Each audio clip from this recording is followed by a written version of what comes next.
Hello and welcome. I'd like to thank you for coming to my talk. Today, I want to move beyond the deficit and apply a strengths based approach to neurodivergent learners. I'm specifically going to be talking about children with ADHD, autism, dyslexia, but there are a plethora of other different types of neurodivergent learners, and this information applies to them as well.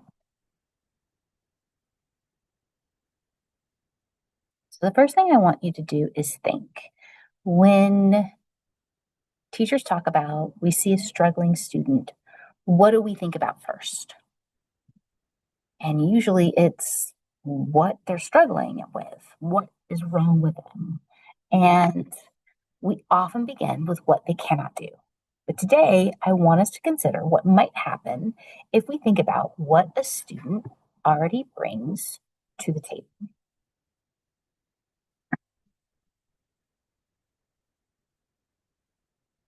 So, what does a deficit lens look like? For a child with autism, it might sound like, well, she doesn't interact appropriately with her peers. Or maybe, why is she lining up all of her toys in a row? For a child with ADHD, he can't sit still. He can't stop jumping around. He can't focus. Or for a child with dyslexia, well, she's very far behind in her reading. And we're missing information when we just look at what a child can't do. And perhaps that child thinks really creatively, or has exceptional interests or knowledge, or notices patterns that others miss, or has amazing visual spatial reasoning. Maybe that child is intensely curious, or maybe that child really persists, thinking deeply with preferred interests, or maybe they think divergently. Maybe that child has exceptional problem solving skills. Maybe they communicate exceptionally well, but in a preferred modality. A diagnosis doesn't tell us everything about a learner. What is neurodivergence? Well, it's a lot of things. Really, it is diversity within the brain. Neurodivergence is differences in how people think, learn, process information, communicate, or otherwise interact with the world. Neurodivergence does not mean that a person doesn't have any challenges, but it doesn't mean that they're defined by their challenges either. A strengths based approach is going to acknowledge that neurodivergent people have challenges, but it's not going to reduce a learner just to those challenges. And again, for today, I'm really looking at children with autism or ADHD or dyslexia, as those are the most common neurodivergent disorders that I see in the classroom. But neurodivergent also includes Tourette syndrome, cerebral palsy, Down syndrome, different learning disabilities or intellectual disabilities, speech delays, sensory processing disorder. There really is a lot that is covered by neurodivergence. So when we're addressing neurodivergent learners, there's a deficit model and there's a strengths model. And in a deficit model, you're going to ask questions like, what's wrong? What can't they do? This one I hear a lot. What behavior needs to stop? Or how far behind are they? How do we make them fit the environment or the curriculum? How do we remediate the weakness? But in the strengths model, you might ask, what is the learner already good at? What can they do already? This is a big one. What might this behavior communicate? What skills and interests can we already build upon? How can we reduce unnecessary boundaries? And how can strengths help address challenges? Strengths based doesn't mean needs blind, but it doesn't just focus on the needs or the deficits. If we look beyond the diagnosis that a child might have, their potential strengths might include, for autism, deep knowledge of a particular subject, often called hyperfocus, pattern recognition, attention to detail, persistence, Systematic thinking, very strong interests, and an amazing memory. Children with ADHD may have amazing creativity, energy, spontaneity, risk taking, novel thinking. Children with ADHD also have hyperfocus. It's just around areas of high interest and high enthusiasm. Children with dyslexia, sometimes they call it big picture thinking, can have incredible spatial reasoning. They too can have great creativity, visual thinking, problem solving, and non-linear thinking. All neurodivergent learners are individuals, though. If you know one child with autism, you only know one child with autism. Not every autistic student is going to react the same way. Their diagnosis is not their identity, and it's not their destiny.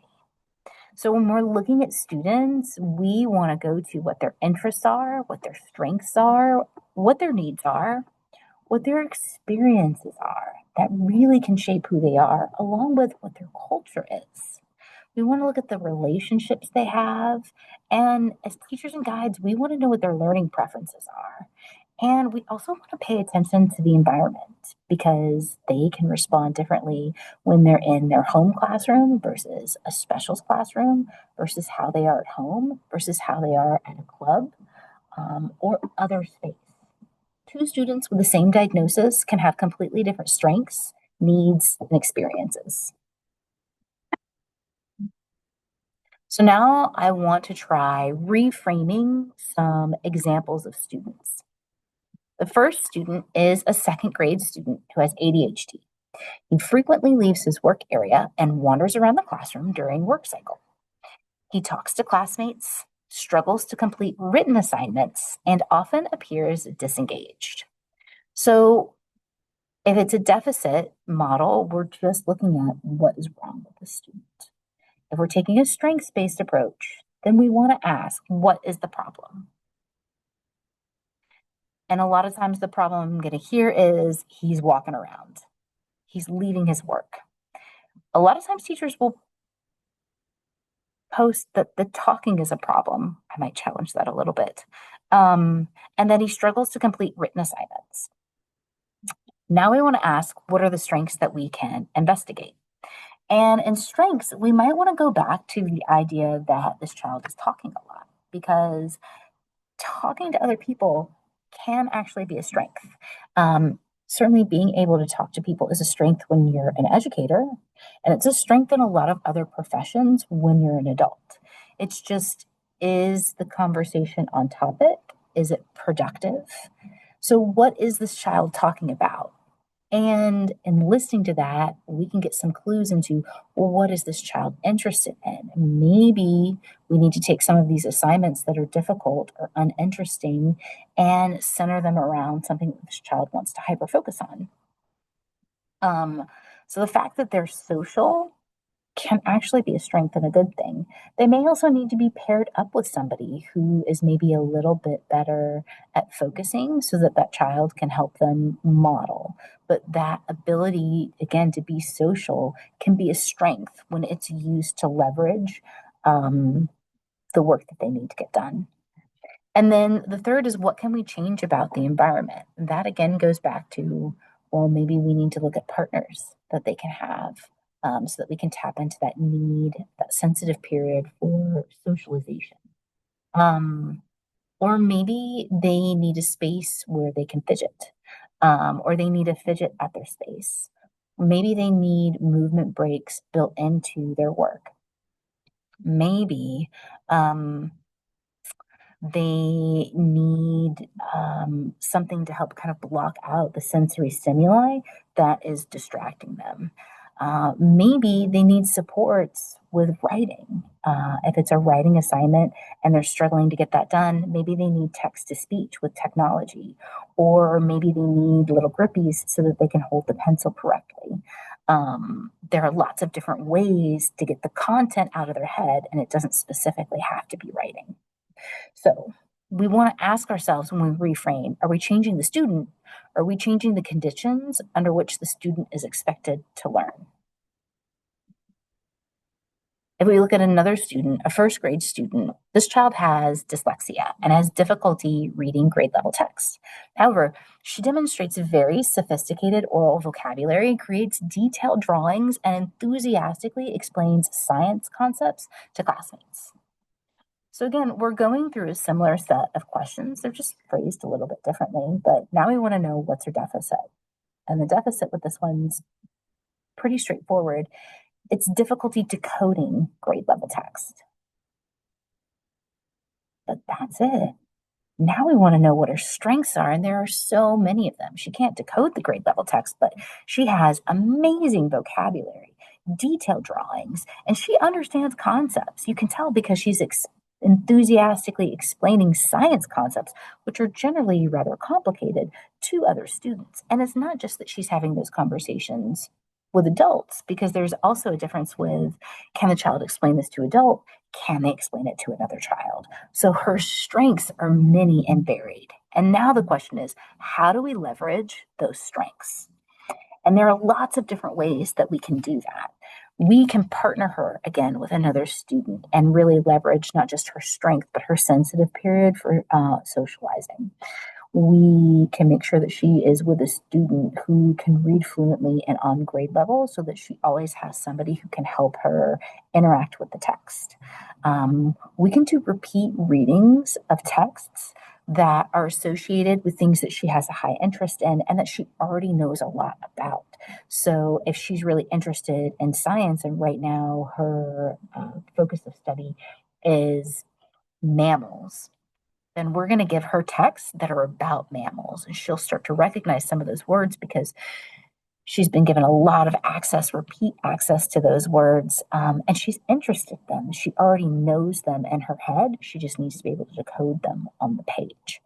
And then we can also give her the ability, instead of writing out what she's saying, to verbally express her comprehension and her understanding of the text.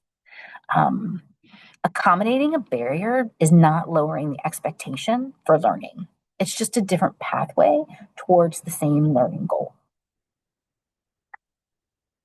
And then we can look at a child with autism who becomes overwhelmed during large group activities and has difficulty transitioning between lessons. However, the student demonstrates exceptional knowledge about animals and remembers detailed information from previous lessons. So again, going through these questions, this time we might start with, what are the strengths? And this student, exceptional knowledge. And in this particular instance, the hyper focus is about animals and their memory of detailed information from previous lessons. So they may not necessarily be writing it down or being engaged in a more traditional way that we expect in a classroom, but they still have the ability to retain the information and recall it for an instructor. But the barriers are being overwhelmed in the classroom, and there can be a lot of different things that affect a child's sensory system that cause them to be overwhelmed. This one, we're talking about large group activities. So we would want to observe this child and see, what is it about the large group activities that are overwhelming? A lot of my experience would suggest that it's the sound. Sound has a particular effect on a lot of children with sensory stimuli issues, but it can also be the light. So we need to see, what are the things that are causing that shutdown to start. And then transitions between lessons. So some of the things we can do as we get to question 3, how can we address the strengths, use the strengths while addressing the barriers? For transitions, a lot of times just letting students know what's coming up, and some students need a visual schedule so that they can see what's coming up, and then giving them sort of time cues, like, in 5 minutes, we're going to transition to this. All right, now in 3 minutes, we're going to transition to this. All right, now it's time to transition. Little things like that can help students prepare to turn their ship, so to speak. When they're becoming overwhelmed during large group activities, again, it makes sense to observe the child and try to figure out, what is it about those large group activities that are causing them to become overwhelmed. If lighting is causing them to become overwhelmed, taking the lights down in the classroom or providing time during the day where the lights are all the way up and then they're all the way down, so that the child is not being exposed to bright light that is overwhelming them all the time. If it's the sound, talking to the class about their sound levels and giving them time to talk, but also giving them time for quiet work, letting them know that some people's brains work better when they're quiet and some people's brains work better when there's noise. Maybe when you have that quiet time, playing some relaxing classical music in the background. But observing the child and trying to figure out what's happening and why is it happening, and then addressing that so that everything that they know and everything that they're good at can shine through is a really wonderful way to engage children in the classroom. When we're looking at this, it's cyclical like a wheel. And there are lots of different ways that you can think about it. But rather than designing an intervention around a child's deficit, you can use things like the design process to understand the learner, identify their strengths, remove barriers, and develop an individualized solution. So we want to start with identify what's the problem. And then we want to investigate. Not investigate the problem, but investigate the child. What do we know about this learner? And in investigating, we want to delve into what are their strengths, what's working already. And then we want to design a solution. And we want those solutions to be based on the strengths, not based on the problem. Then we're going to try it. We're going to implement the intervention. And we're going to do a lot of observation and take a lot of notes. And then we're going to reflect and evaluate it. Sometimes it works right away, but oftentimes some parts work and other parts don't. And so we have to evaluate what's working here and what still needs refinement. And that goes into our reflection. What did we learn? And then we ask ourselves the redesign. What should we change?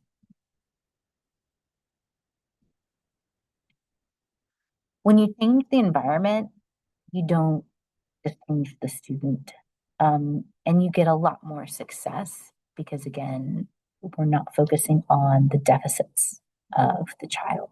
So a traditional question in a classroom might be like, how do we get the student to adapt to the classroom? How do we get the student to be successful here in the school? And a strengths-based question might be, how do we design the classroom so that more students can access learning? And that really follows Maria Montessori's principle of designing the environment and letting the environment guide the children through learning. So instead of traditional things of like, you need to sit still, you might want to consider movement opportunities and flexible seating. Instead of you need to pay attention, you need to focus, you might want to consider visual directions or visual schedules, chunking instructions or chunking work that children have to complete, and active engagement, not just sit and get passive learning. Instead of read this passage right here, you might want to consider multiple ways to access that content, pairing students with other children or listening to something that's been pre-recorded, and different ways to demonstrate comprehension while continuing that explicit decoding. Instead of you need to make eye contact, you might want to consider whether eye contact is actually necessary, whether for demonstrating attention or understanding or respect. When we're looking at strength-based decision making, we want to go through these different ideas. We want to notice, what are we observing? And then we want to try to understand what might be contributing to the difficulty. And then I love this word, we want to leverage. What strengths, interests, and abilities can we build upon? Finally, we want to design what environment or instructional changes can reduce those barriers and enhance learning. And at the very end, we're going to evaluate. Did the change improve access, engagement, or learning? And notice that's not always, did it improve learning? As teachers, we tend to be focused on that. But sometimes it's not about the learning or the data that comes from that, but it's just the access to being able to learn to begin with, or just a child's engagement with the environment. Sometimes that has to come first, and then the learning will follow. One thing we really want to be mindful of as we're going through this and becoming aware of students and their differences is that we don't want to turn strengths into stereotypes. A strengths based approach can accidentally create a new problem if teachers start saying, like, all autistic students are really good at. Students with ADHD are naturally, blah, blah, blah. Or dyslexic people are all visual thinkers. Instead, you want to focus on the individual learner. Observe the learner and ask questions. Then you're going to use evidence from the learner, not assumptions about the diagnosis. So now at the end, we're going to reframe the student again. This time, I want you to think about a student that you currently work with. And I want you to think of some of these questions. What challenges do you currently see? What is the student already good at? What interests or motivates the student? What barriers might be contributing to the problem?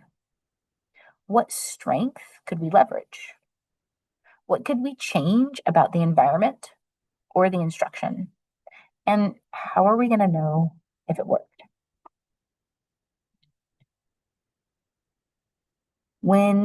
What changes when we stop asking, how do I fix this student, and start asking, how can we design an environment in which the student can demonstrate what they know and develop what they're still learning?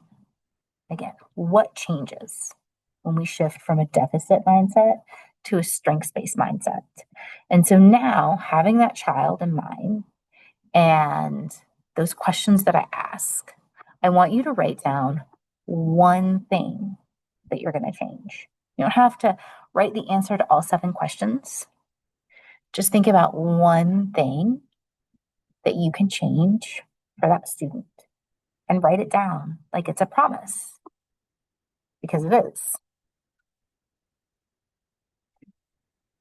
Neurodivergent learners don't need teachers to ignore their challenges. The challenges are real, but they don't need educators to reduce them to their challenges. That's not all they are. A strengths-based approach is going to allow teachers to identify existing abilities. It'll help you reduce barriers and challenges and use an intentional design process to develop a more responsive learning environment. You leverage and use the strengths to help the learning happen, not force the child into a mold that pre-exists.